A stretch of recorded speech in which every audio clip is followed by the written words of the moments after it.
Tell us a bit about that relationship with yourself. How do you feel about you? When you look at yourself in the mirror, day to day, what's it like being you?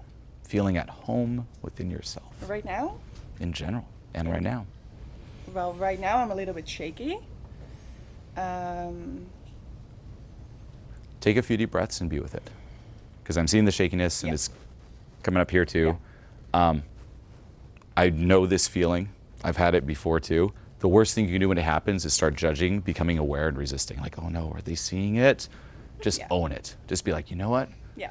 I'm Shaky McGee. That's And me. it's getting worse. Just own it. What if it was a reality where everyone was trying to shake? Yeah. Look, they're not shaking. Wow, you're winning. Yeah. Yes. Your well-being comes first. Yes. You honoring that is more important than whatever they think of it. So, just taking some deep breaths, just something as simple as that, is always very helpful, by the way.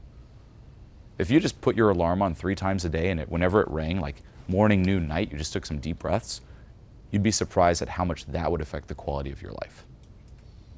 Something that simple. And while you take some deep breaths, for all of you here, with any content, you'll always get more value if you add depth to a small amount, quality to a small amount versus quantity. Meaning you could watch a bunch of different videos with complex ideas and you get your little mental epiphany high, like that was smart, that was good, oh, I didn't think of that. What does that really do to your life? Nothing, you just feel good in the moment. Versus adding depth to something very simple. Less content, more depth to that content, more results than a lot of content at a very surface level. For those of you who've been into this whole self-improvement world way back in the day, pre the rise of YouTube, so on and so forth, that's what it forced you to do. There wasn't all this content. There wasn't an abundance of content. So when you got something, you'd actually watch it and apply it. Now we don't, because it's always the next thing and the next thing. Now this is recommended and that's recommended. Stop the recommended. Take in a little and apply it. So first thing here, very simple but very powerful, just take some deep breaths. If you want to take it one level deeper, what I would suggest is start taking some deep breaths from the base of your spine. In the whole spiritual world, this is known as your root chakra. It also gets you much more in touch with the body, because usually when you're overthinking, all your awareness is up here. Yeah. So if you just bring it, okay, visualize that little mind, base of your spine, take some deep breaths from there, it immediately grounds you. Takes away some of the pressure of that thinking and analyzing. So with some deep breaths there, let's stay with it. And what else is going on?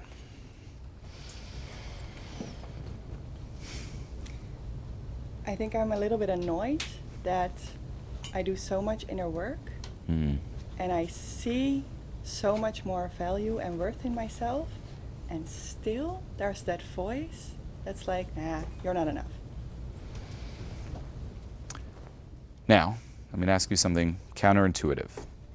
To explain this for all of you with self-sabotage, realize, and this can be a little provoking, but realize that everything in your life right now, you secretly love it, or you would have done something about it.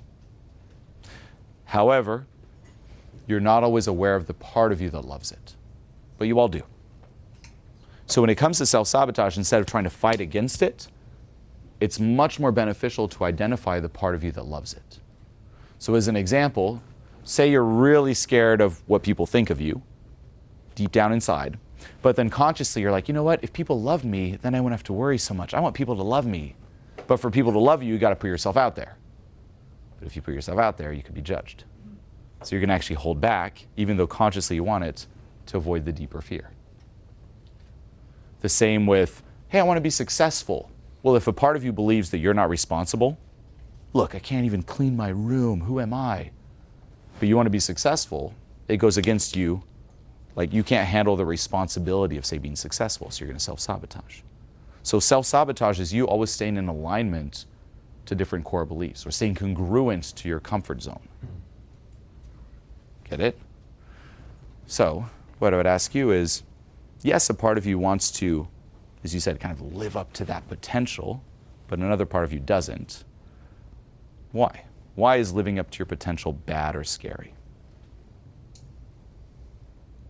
Why do you secretly not want to? Why do you secretly love just staying in your comfort zone? Fear of rejection. Get it? So, fear of rejection, but I want to succeed and live up to my potential. But if doing that invites more rejection or possibility of rejection, I'd rather cut off my hand than my arm. That's how it works. You'll never do something that you don't think is the best option for you. Now, people, when they hear this, are sometimes like, well, what about sometimes when you know, like, I know I shouldn't be smoking, but I'm smoking. Well, yeah, you're smoking, and you'll choose once more the hand versus the arm. Why are you smoking? To avoid something else that feels much worse. You know it's bad, but it feels worse to not smoke and then deal with all the stress of whatever you're trying to numb with the smoking. So it's this type of, again, what's the actual deeper fear? So fear of rejection. Meaning for you to actually get to your potential or live up to it and actually be you, everything that is you, you can't hustle your way there. You got to tackle that. Yeah. So what's so scary about rejection? Not being enough. When Not did being you worthy. when did you start rejecting you? I would say high school. What happened? I felt like I didn't belong, like I was really different from everyone else. What made you feel that way?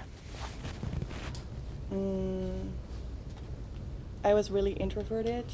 I didn't really like to party and everything, and that was like the norm.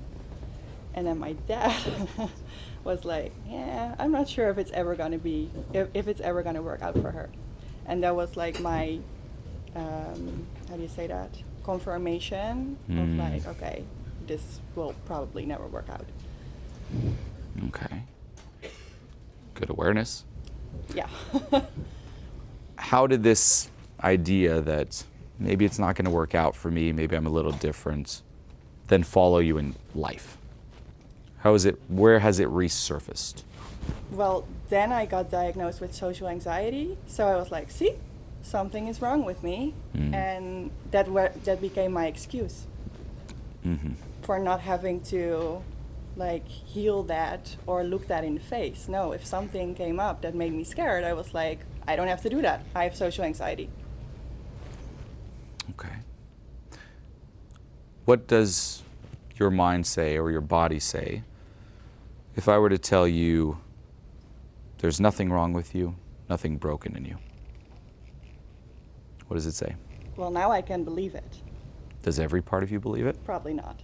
I want to see what the parts of you who don't believe it, what's their comeback? What's your name? Lillian. Lillian. Lillian, there's nothing broken in you. You're not different. You're actually just like everyone else. You're not special either. You're just like everyone. What do you have to say? Nothing.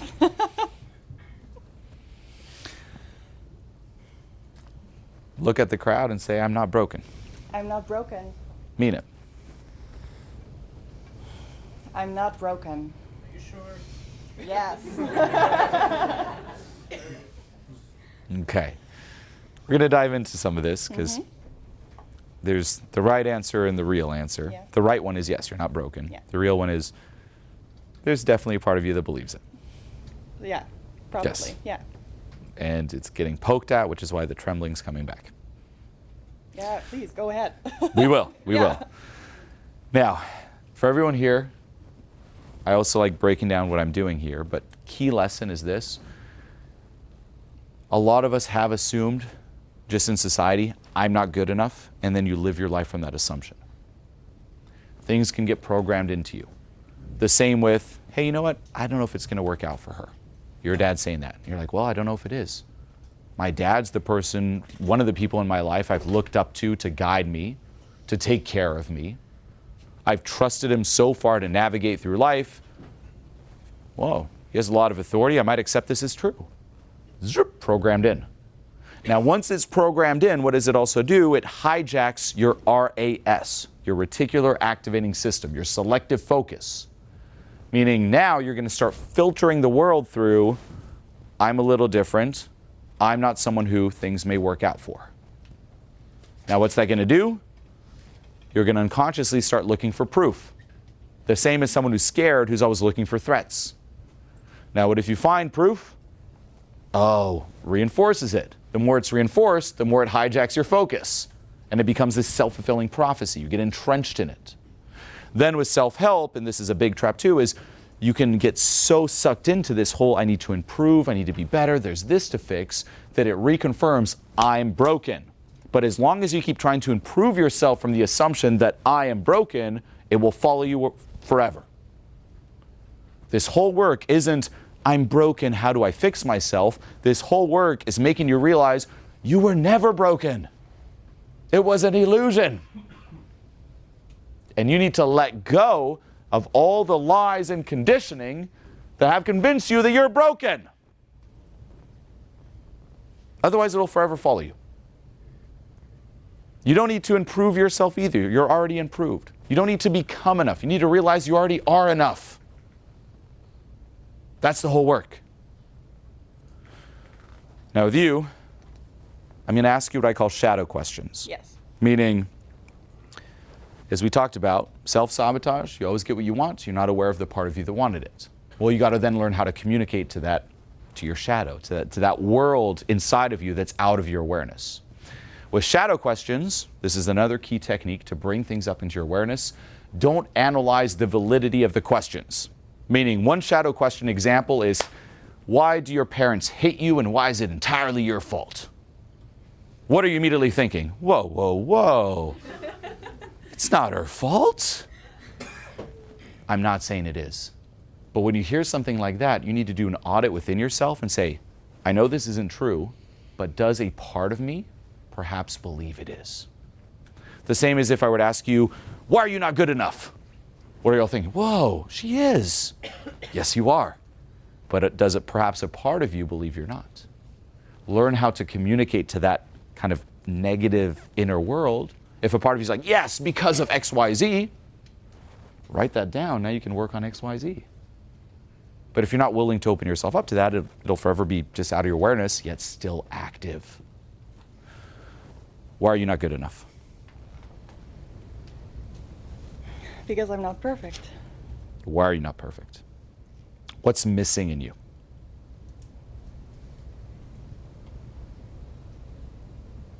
I don't know. There was the shake before you said, I don't know. You know, or a part of you knows. You don't have to rush the answer, but stay in a state of openness.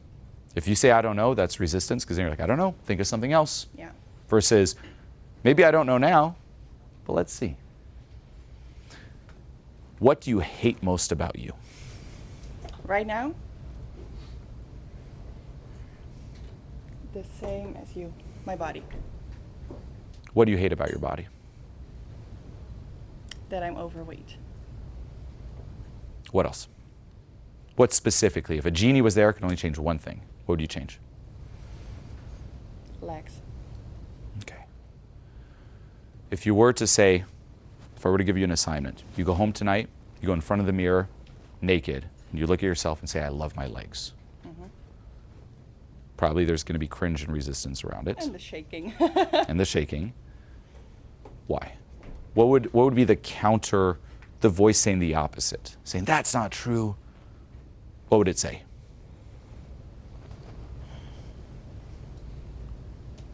Do I have to say it out loud? Yeah. Okay. No one is gonna love you if you look like that. Okay.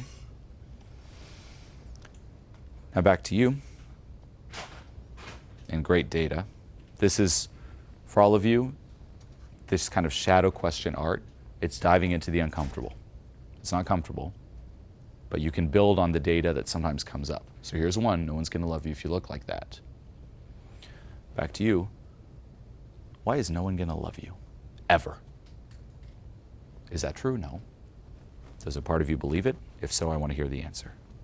Why would anyone ever love you? Why is no one going to love you? Breathe into it and honor it. It's opening yourself up to this. We can then work on it. What's it saying? It just feels like going around in circles. That's common. Challenge yourself to go a layer deeper. Why are you unlovable?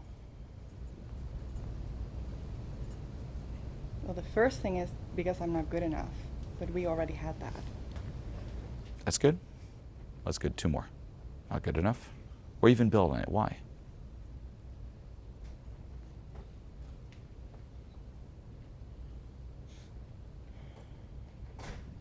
Stay in that state of openness. Why are you not good enough? Why are you unlovable?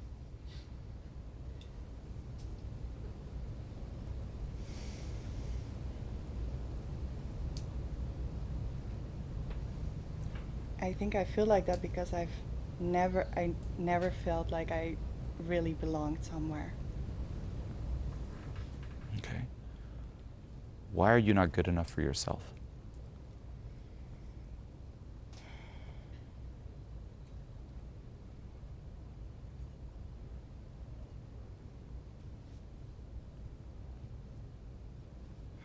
Why are you a disappointment to yourself? Because even though I want to, I don't want to, depends on how you say it, but I keep playing small. I keep listening to all these fears, while rationally I know better. Yes, that's that pattern. Yeah. But I want to talk to, why do you deserve to only play small? Why is playing big not for you?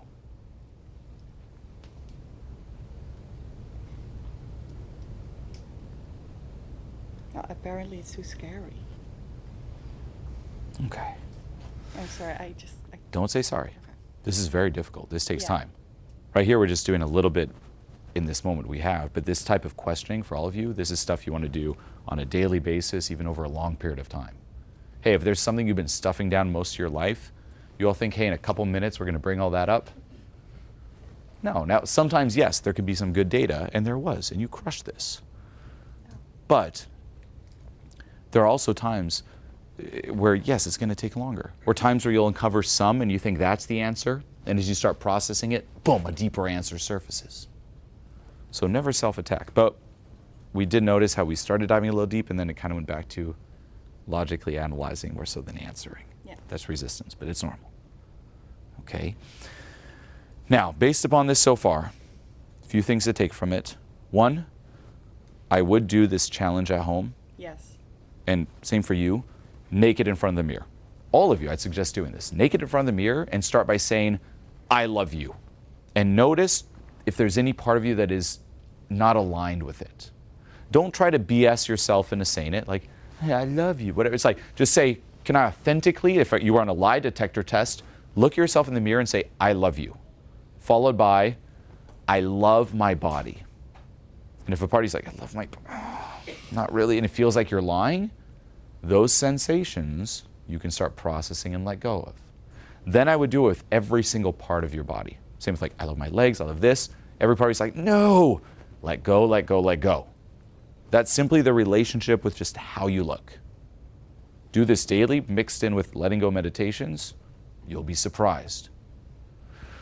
Then I would sink back into that situation that came to mind with your father, where you heard that, maybe it's not going to work out for her, and replay it in detail in your mind. And same thing, whatever gets triggered, let go on a sensation-wise. Okay? And then I would practice just on a more long-term basis, playing this kind of devil's advocate, like, why is success not for me? Why is it scary? Why don't I deserve it? Why am I not good enough for it? Why do I hate myself? Why am I unlovable, etc.? And then the fourth one is, whatever, and this is for all of you, a good rule of thumb, whatever we tend to seek out there, more often than not, we're actually seeking it in here. Meaning, if you're trying to seek approval, the reason you're seeking approval, and I've fallen into this trap, I was like, I just want everyone to love me. Why did I want that? Because I thought that if enough people out there loved me, it would give me permission to love myself. Now, that's one way, through width, but people also do this through depth. They'll get into a relationship, they get really attached to their partner, and they're like, if this person only loves me more, then I can love myself. The same with, you know what, I'm going to try to control people and control how they think and react to me and control life so I can just feel safe. I need to create this safe space around me, this predictable outcome environment. What you're actually seeking is safety within. You just don't feel at home and safe within. If you felt at safe within and at ease within, it doesn't matter what happens out there. You know you can handle it. So same here, I just want someone to love me. I just need to be approved of. More often than not, that's inner you screaming that to current you. Love me, approve of me. And then it's also analyzing some of the events where there was more of a split away. Sometimes you're like, I'm not good enough, and you withdrew from just loving yourself because you are in a relationship with yourself. All of you are. Now, most people are in very abusive relationships with themselves. If you think of this whole idea of inner child, you all have an inner child. Most of you are just abusing that inner child. I always joke, a lot of my events is like rehab for abusive parents. You are all the abusive parents. I'm like, stop abusing your child. Not real child, inner child. You're not good enough. You just should have known this. Get in the corner. I'm like, stop. So I would identify those moments, and then again, it's like, in the end, and this is also surrendering in a way to life and reality, in the end, this is you. Yeah. In this moment in reality, this is you. No thoughts or actions can change anything right now in the moment. And you have a choice. You can resist life or embrace life. You can resist you or embrace you. If this is the way you look right now, well, hey, whether you embrace it or resist it, you're still going to look the same. What's going to lead to a more joyful experience alive? Embracing it. You can have, again, intentions and goals out of inspiration, but in the end, it's like, what's so bad about the right here, right now?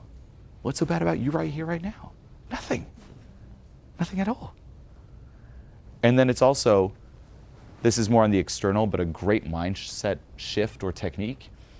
Put your foot down on any kind of inner self-abuse. I call this your inner worm tongue, linking it to Lord of the Rings, where maybe you go home and you're like, okay, I'll do that exercise. And then that little voice is like, Lillian? It's like, Lillian, who are you kidding? Look at yourself. And the mirror shines. You're like, it's like, look, Lillian, look at that body. You're like, no. You think some little Julien Himself tips will help with that? You're like, you're right. And then you just let the abuse happen again. You are your greatest abuser. What if someone in the real world would treat you that way? The same way that little inner voice does. Would you still hang out with them? No? Right? If you think of that inner voice, it's like the worst person ever alive. Even if when things are going well, it's like, hey, psst, psst, Lillian, remember this thing would happen when you were 6? You're like, oh, and it just poisons the present moment. It's what it does. Like, what if you had a friend like that? Every time things are going well or not, it's just always bringing you back to the negative. Terrible. You'd cut that friend out. So you're going to have to put your foot down, even on that little voice, and say, psst, no, no, no, no. Now, people think, well, isn't that resisting yourself? No, that's also putting a boundary of self-love and self-respect on yourself. Why would you let yourself be abused? Now, you don't want to stay there. It's a stepping stone. Put your foot down on worm tongue to create enough space to then process and let go of. But you need that space first. So for you, you need a firm boundary and audit the self-talk. Yeah. Would I say this to someone I love? And if it's no, foot down. Yeah, I actually put a picture of myself when I was a child on my mirror. Yes. And that already made such a big difference in my self-talk. There's a great book you can check out, I suggest you all read, called Immunity to Change. Immunity to Change. There's the socialized mind, the self-authoring mind, and at the top there's the self-transforming mind. Most people alive find themselves in the socialized mind state. This is the mind that you're in your teenage high school years, where you're always looking to others and saying, where do I fit in? Who's the cool kids, right? Who's popular? Am I popular? Where do I stand? How can I join the popular kids? What will impress the popular kids, et cetera, always looking to others. You always want to fit in. You never want to stand out. People pleasers are here. It's just like, please, I want to be part of the group, part of the group. The level above that is self-authoring. And that's where instead of always looking to others, you start looking to yourself within. However, that also has its limitations because people will then swing the pendulum to the other side where all you look at is within and you ignore others. And that's not good either. But they say if self-transforming is the best, where you see the limitations of both, you listen and trust yourself, but you're still open to external feedback and you're not blind to it. But most of us, socialized mind. Yeah. Society, tell me how to think, tell me how to live, tell me what my goals are, tell me what my values are. Even in terms of decisions you make, it's not what do I care about, it's what will impress people. I've seen this even with people seeking partners and relationships. It's not what do I actually want, it's well, what would society think is cool? Can I brag about my partner to society? Then you're not living for yourself. So in the end, it's part of also growing up. It's like, yes, maybe younger you was stuck there, but current you, while honoring and loving younger you, it's time to grow it beyond that. Yeah. And it's deciding. It's like, well, what do I value? What do I care about? What's real to me? And screw this idea of living up to your potential. Meaning, it's very vague and it's ever growing. You live up to your potential, well, hey, that version of you living up to your potential will have another potential, and another potential, and another potential. That doesn't mean don't go for it, but don't set it as a requirement to love yourself. Your potential is you right now, right here. That's your potential. You can kid yourself, I could be doing better. Well, yeah, but this is what you're doing. Be with it or resist it. So, once more, who's the goal? Where's the goal? Right here. Yeah. Who decides if, same with like, oh, but my body. Who decides if your body is perfect or not? Who? I do. That's right. Yeah. You're the goal. Your reality. Yeah. And it's listening more to yourself, staying true to yourself. Every decision, does this feel authentic to me or not? And the biggest feeling you'll sense when it is authentic to you is, as you mentioned, you feel more at home within you. Not being authentic, although it might be cool externally or get approval, it always feels like you're betraying yourself and you're moving further away from you. Move towards. Same with true confidence, is feeling at home, relaxing into this. Not, I gotta improve this, it's okay to be this. That's the goal. And in the end, what is the one thing we really hope anyone would tell us? It's that. It's okay to be you. Tell that to you. You don't have to improve, it's okay. It's okay to be this. Even the reason you want to accomplish your potential is that when you're there, you're like, is it okay to be me now? It is. So communicate, it's okay to be you. It's okay to feel this. It's okay to have the anxiety. It's even okay to have negative thoughts. It's okay to not be perfect. There is no perfect. It's okay, it's okay, it's okay. If I could design, this is the final thing, if I could design an app, like say you were to say, Julien, you're gonna die in 2 minutes, but you have to give us one app idea. Oh shit, 2 minutes to live. One app that would have the most impact on the world.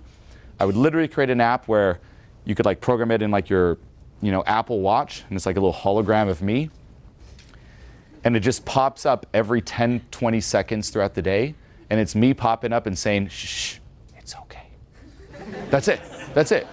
Just think how much that would have an effect. You're walking down, you're all stressed, it's like, shh, shh, shh, it's okay. You're like, it is okay. Oh, but this thing and this person said, shh, it's okay. You're right.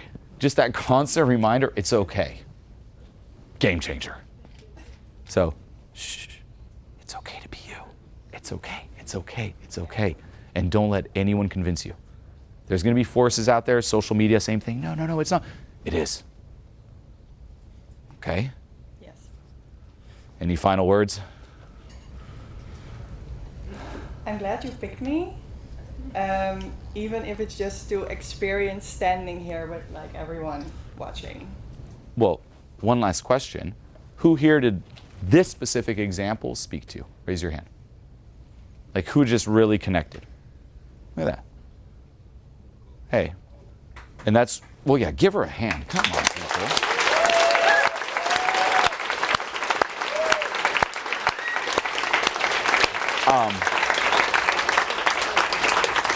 No, for you, taking what it feels like to also be up here, Yeah. taking what it feels like to just be real and raw, like even though something, do I have to say it? You said like, nothing happened. And with all the raised hands too, remember, your mind is very good at convincing you it's only you. oh, you have that insecurity? It's just you. Same here, it's like, but my looks, I don't want to say it, my legs. Lillian, you're the only person who feels insecure about their legs. Really? It's like, no. Don't believe that. What's most personal is most universal.